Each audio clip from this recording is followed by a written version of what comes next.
In this video, we'll go back and return to the East in the Virginia Theater and pick up where we left off. Where we left off last time, it was late 1862, and Lee had just lost the Battle of Antietam in September 1862.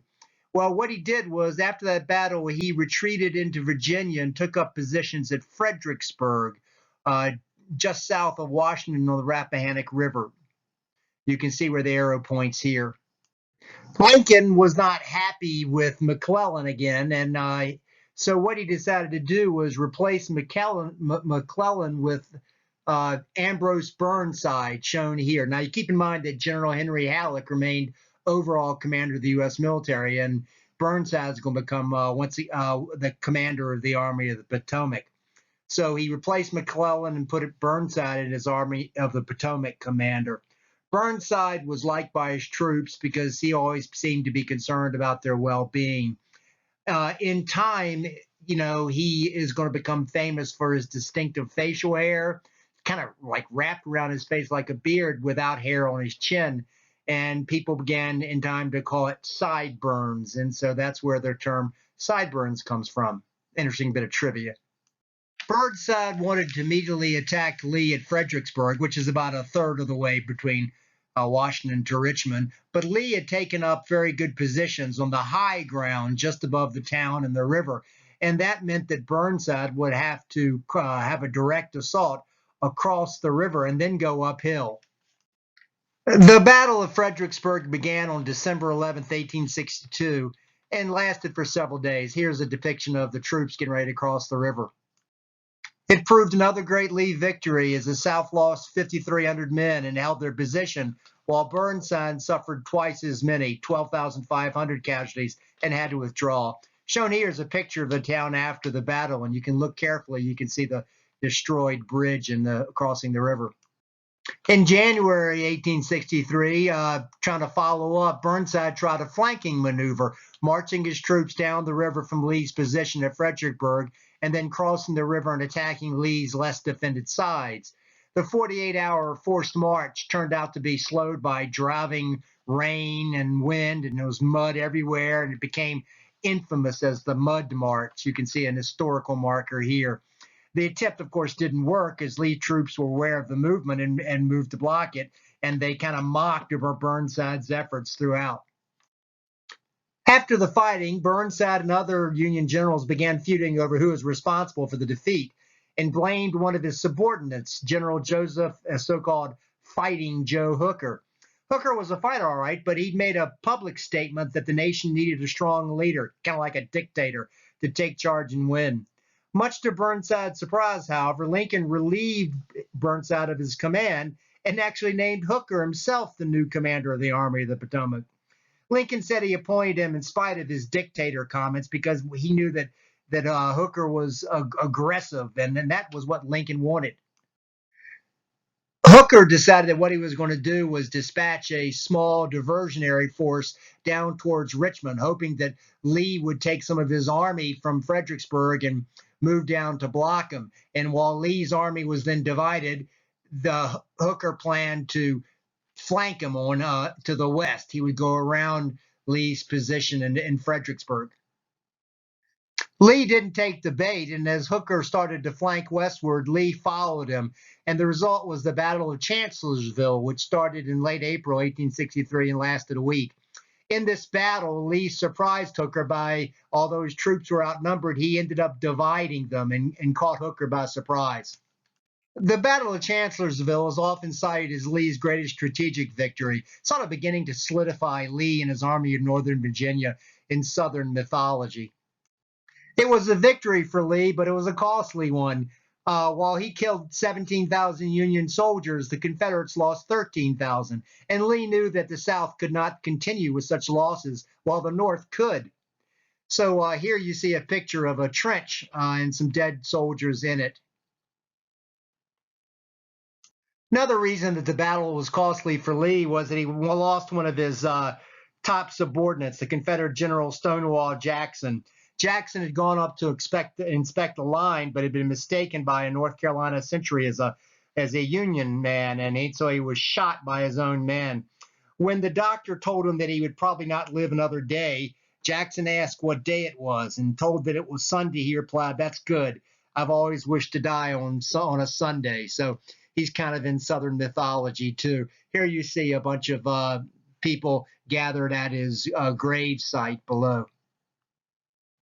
When the Battle of Chancellorsville ended in May 1863, Lee decided it was time for him to go back into the North and try to win a battle in the North. If he could win a big battle in the North, either the U.S. might decide just to negotiate into the war, because in the North the war critics are growing, or there's still at least an outside possibility that Great Britain might enter. And again, if the fighting just went on, he knew he'd run out of men before the enemy did. So Lee felt he had to move quickly to gain some momentum. General Hooker learned of Lee's troops and that they'd moved northward and crossed the river into Maryland and were heading northward. And so he followed him, trying to keep between Lee and Lee and Washington, D.C. When Hooker complained that he needed reinforcements, Lee surprised Hooker by making yet another change in command of the Army of the Potomac. He named George Gordon Meade his new commander. By the time Meade took command of the Army of the Potomac, Lee's army had already crossed the border between Maryland and Pennsylvania and was in southern Pennsylvania. Lee, as he advanced into Pennsylvania, gave strict orders not to mistreat civilians, no looting and so forth. But his men had to live off the land, and so what ended up happening was the Confederates ended up getting food from the local citizens and paying for it with Confederate money, which of course was worthless up in Pennsylvania. The famous Battle of Gettysburg is going to take place in early July 1863. It began when some Confederate soldiers were scavenging for shoes in a small town of Gettysburg. You can see it here before the battle. And when they were scavenging for some shoes, they bumped into some Union soldiers. And so both sides went back and said, "The enemy's here." Meade took defensive positions outside of town as the Confederates massed around him. The Battle of Gettysburg began on July 1st, 1863. It's probably going to be one of the most famous battles in the Civil War, if not in American military history. And you can see a general picture of it depicted here. On the first day of battle, July 1st, 1863, Lee's troops forced Meade's men back through town. As the fighting took place, additional troops arrived, however. By the second day of battle, July 2nd, 1863, Lee tried assaulting Meade's flank. And there were some, tremendous areas of fighting south of town that have kind of become iconic in American military history. For example, on the second day, there was fighting in the Devil's Den. Here you can see a picture of a dead soldier there, and also a smaller picture of the Devil's Den in the National Park today. That's why there's a statue there. On the second day, there was fighting along the ridge south of town, Little Round Top, and you can see a picture of it there just after the battle on the top, and of course, again, part of the National Park on the right with its monuments. By the third day, July 3rd, 1863, the Confederates were growing desperate. The Meade's troops had held the line, and the Confederates continued to assault. From Cemetery Ridge, they launched the infamous Pickett's Charge, which was an ill-fated frontal assault across open land. Here's a depiction of the almost suicidal Pickett's Charge.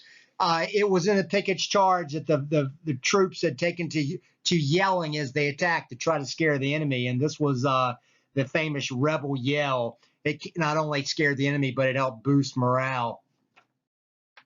The frontal assault was named for the Confederate General George Pickett, shown here, who was in charge of it.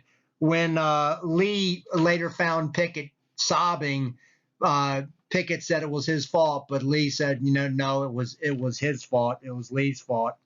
By this point, a number of Confederates were exhausted, and the Union Army had essentially, outfought them. Of course, as I say, Pickett's Charge is famous, and there were reunions of veterans of it every year. Here's a picture of veterans at one of those reunions near the turn of the century, about 20, 30 years later, and you can see the veterans from North and the South shaking hands along the ridge of Cemetery Ridge. Pickett's Charge itself cost Lee 8,000 men, And by this point, his losses were 28,000. And by the final day, July 4th, 1863, which of course is Independence Day, Lee finally decided it was best to withdraw. Unfortunately for the Union, Lee's army was able to block Meade's efforts to trap him in the north, and Lee and the Army of Northern Virginia made it back across the Potomac River into Virginia. Well, the Battle of Gettysburg included a number of famous military sites. It also included a number of generals, if you're a Civil War buff, you might have heard of. For example, there's Confederate General J.E.B. Stuart, which had a military base named for him. Again, if I don't know if they're going to remove that name because he's a Confederate, but that's going on as I make this video. There's Confederates like Jubal Early and James Longstreet. I could show you their pictures. In the North, there's people like Scott Hancock. I'm including him here because I like his name. He was known as Hancock the Superb. It's quite a nickname. In the battle, there was also Captain George Custer, and you can see him on the right here with a Confederate prisoner after the battle. Custer, of course, is going to become later famous as an Indian fighter. Here's a picture of some Confederate prisoners of war posing after the Battle of Gettysburg. Total losses in the battle surpassed 50,000 men, and it's sometimes called the high watermark of the Confederacy because, as we'll see in subsequent videos, things are going to kind of go downhill for Lee and the South after this. Just a couple more shots. Here's a shot of some dead horses near Little Round Top after the Battle of Gettysburg. The town of Gettysburg was a nice little town, had a college, but it, of course, was destroyed in the battle. And here's a picture of the destroyed town of Gettysburg. Lincoln was glad Meade had won, but he was still angry because Meade had not been aggressive enough to catch Lee as he was trying to escape into Virginia. He was also annoyed when Lee said that he defeated Lee on our soil. Lincoln sarcastically replied, "The whole nation is our soil." The battle had been so costly and it's gotten so much news that Lincoln just decided to travel to the town to sort of consecrate the Union cemetery that was being built there. And so on November 19th, 1863, he's going to go there to give his famous Gettysburg address. Here you can see a picture of him. He's a little bit blurred because he was obviously moving, and he's in the crowd just before he gave the address. The arrow points to him. But the fact that Lincoln went there and gave the Gettysburg Address is another reason that makes the Battle of Gettysburg so important. His remarks were brief, and they were actually composed on the way on the train. It's funny, no presidential speechwriters here. And the address is probably one of the most famous speeches in American history. It famously began, quote, "407 years ago, our fathers brought forth on this continent a new nation, conceived in liberty and dedicated to the proposition that all men are created equal. Now we're engaged in a great civil war, testing whether that nation or any nation so conceived and so dedicated can long endure," unquote. He called for a new commitment to victory so that the soldiers didn't have to die in vain. And he hoped that, quote, "this nation under God shall have a new birth of freedom, that government of the people, by the people, and for the people shall not perish from this earth," unquote. Very, very famous address.